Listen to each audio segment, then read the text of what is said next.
So as we have here, I have my MacBook Pro.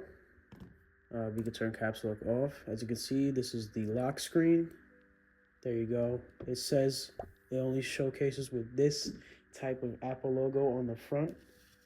Now, if we go to the case, it's a plastic hard shell case compatible with any MacBook series.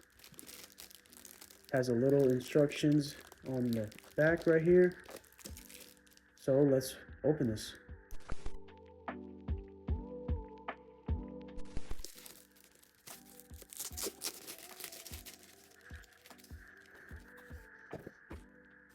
Right away, we have obviously the plastic case, and which is a really cool instruction manual display of their other products.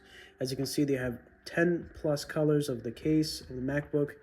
They have backpacks, camera bags, covers for PU books, tote bags, laptop bags, keyboard covers, protector patterns case, so on and so forth. And here you would find the installation manual. Real side, front side, with like 10 languages that you could choose from to understand it. And it seems like you just clip it on and you just press it in. So let's see how good this thing is.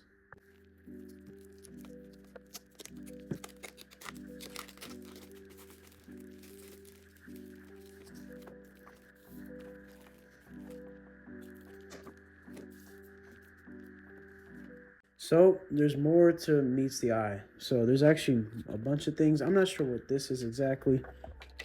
They also have little bumper stickers, which I assume is to be placed on top of the case right here. And they have a little bag to organize it right here, which is really cool. They have a little keyboard cover, which is really cool. I never really had one of these before, but it seems really cool. It's the color scheme of this is like a very dark turquoise. As you can see, it has holes on the bottom, grids to let the air ventilation flow. For this one, it does not have that, but that's cool to put on. And right here, I bet, is the front, and it does not have any Apple logo or anything whatsoever. Seems like to have little holes, so that's cool. Right here, I'm assuming this is the screen protector or some sort of installation process. So let's just try to install it.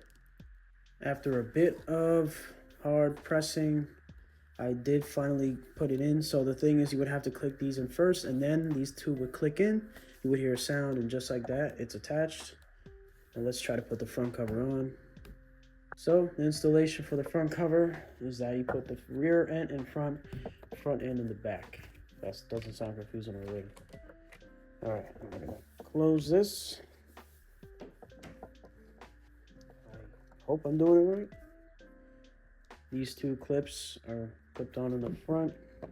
There's nothing to really attach to the bottom, so we're just gonna press it at the corners, at the sides. Hopefully it will be all set. But this color scheme is really cool. It's not even like it's shiny, it's just a simple, transparent.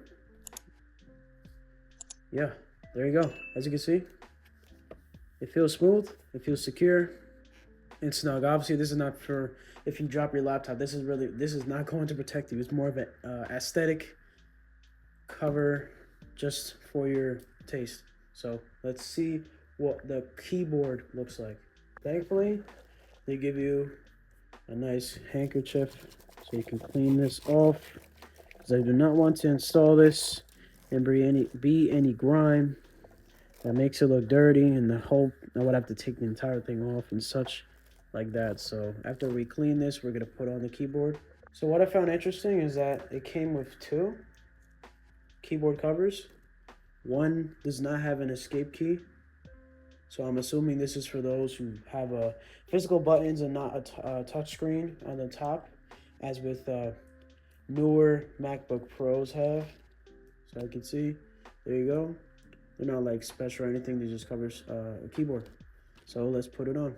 So it's not perfect, you know, but it's still cool. It's obviously a cover, so the whole point is that you can just take it off at any time. But for an aesthetic appeal and a cooler approach, you can just mix it, and it looks better with the cover, just like that. And it still is very transparent and see-through, like so. If I can push this caps lock button, it's gonna look perfectly fine. So it looks as if the keys itself are literally different color, but it's just the cover. So let's get onto the screen protector. So after about 10 minutes of intense bubble removal, it's still a lot of bubbles there. And as much and as hard as I tried, it would not go off. So I believe I have to remove this screen protector. Overall, my personal thoughts. Number one, do not get the screen protector if you're trying to protect your computer in case it falls, in case it cracks somehow. This is simply for aesthetics. I'm sure and positive a little plastic cover on the front and not necessarily on the corners, which there is some protection. So maybe a accidental bump into a wall or stuff like that. It could protect, but not for an extreme, like dropping it like 5 feet from the ground. It's gonna do too much to protect it. More thoughts on this product of Mosiso that I really enjoy. For only around $20 on Amazon, it gives you the basic functions and tools that you need to have a MacBook plastic cover case. It gives you that case, the front and back. It gives you a little pouch to store your items in. It gives you a cloth. Like I said, it creates little dust everywhere, but it's fine. It gives you 2 keyboard covers just in case you want to switch or in case one breaks. It gives you instructions, and it gives you a screen protector if that is what you want. So pretty much it gives you a basic starter kit for customizing your MacBook. It does come with lots of colors, as it says, and they do have ones that are meant to protect your bumper. So as that case reinforces that this does not protect your case, so please do not buy this if you're trying to protect your MacBook.